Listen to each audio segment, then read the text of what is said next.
Gauteng Department of Education says it will launch an investigation into school bullying at the Roodepark High School in Roodepoort, west of Johannesburg. The department says a learner involved in the incident is still being hospitalized and is being treated for bleeding on the brain. It has expressed disappointment that the school failed to inform the department of the incident when it happened last week on Wednesday. Well, for more on this story, we're joined in studio by the department's spokesperson, Steve Mabona. Thanks very much, Steve, for joining us. Thank you very much. A terrible circumstance, a child being bullied at school. Can you tell us the circumstances? Look, we visited the school this morning just to understand on what transpired, because there's a video footage that is from your CCTV of the school. Fortunately, we could then manage to view and check on the circumstances which led to this incident. 3 learners were involved here. That is the victim, the perpetrator, and the perpetrator's friend. It looks like the perpetrator and the friend were in a discussion of some sort, and there's some words that came from his friend which went to the victim. And the victim, just stood up there, very angry, went to the perpetrator's friend, pushed them around, pushing around. Then the perpetrator then tried to separate them.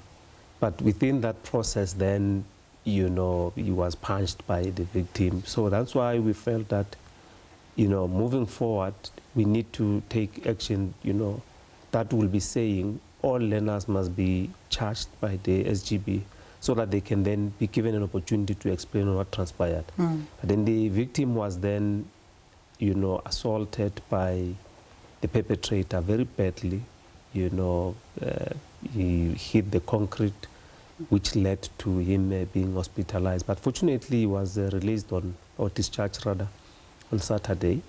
So our officials, we were scheduled to go and visit the family this afternoon, because initially the MEC was scheduled to conduct that visit this morning, but he could not. That's why we then felt that the officials need to go to the school. You just have to understand on what transpired. Indeed, administratively, we were not informed as the department. We only learned on Saturday when we received the media inquiry, which was quite unfortunate. But the chief director that is responsible for the area, Johannesburg, will be then in a position to provide a detailed report on what transpired, who played which role, so that then they were in a position to say, moving forward, this is what we're going to be doing. So he will guide us with that report. Under what circumstances should a school report to the department that bullying has gone on? Because, there's bullying of varying levels. Obviously, in this case, a child was hospitalized, the brain was bleeding and so on. I mean, you can't have a situation where you're constantly being advised. Under what circumstances? Look, there's protocols on how to manage bullying. At schools, they know they need to monitor very closely. If it's a repetitive incidences which will then be saying this learner on a continuous basis does this, then they need to invoke the code of conduct, which the schools manage, to say you transgress the code of conduct, and bullying is quite a serious offense. Take them through the process, interact with the parents, of course, and the parents must be present to say this is what transpired. These are the incidences which we deem fit to be appropriate to bullying. Because one incident of probably learners squabble and then they fight might not be probably bullying. So you need to look at the pattern, look at all elements which will then say this is bullying. Then you take necessary action. And in all the schools they know, I mean, quite a serious matter, bullying, because it can result to death, can result to learner being paralyzed. So it's quite a serious matter which they need to take cognizance of that and report it immediately. I mean, all incidences they're supposed to be reporting immediately, so that we're not found wanting. I mean, on a Saturday we receive an inquiry, we're not aware. So that's why we say administratively, then that report should guide us on what is it that we will do or how we're going to manage this incident. Like as the previous incidences which were not reported to us, you understand that MEC would have pronounced on how, accountability will be enforced, So in this instance as well, we will then be led by that report, which is going to assist us accordingly. Yeah. So what is the department's policy on bullies? What do we do with bullies? You keep them still at the school, you somehow rehabilitate them. What is the policy? Because if my child is being bullied, I certainly wouldn't be happy about a child that's a bully continuing to have that opportunity to bully my child.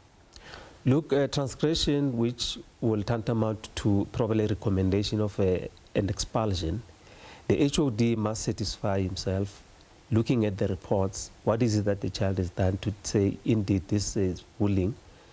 If a recommendation that the child must be expelled, then the HOD should be in a position to do that. And, but then there's an obligation, according to the Schools Act.